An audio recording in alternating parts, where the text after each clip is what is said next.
Hey everyone, I'm Big Mike and welcome back to Twentey Studios.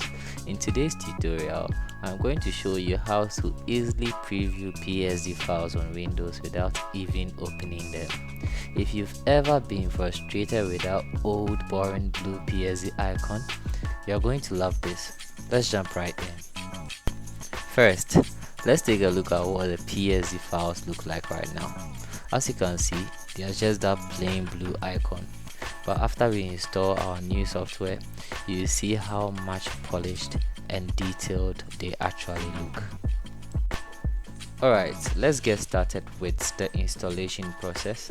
It's super simple, just follow what I say. You head over to the video description where I've put a Google Drive link. You download the installation file from there, and then you extract the file needed, and then you run the installer. Once it's installed, you simply have to reboot your PC, and that's it. Your PSD files will now show as nice thumbnails preview. And there we have our nice preview.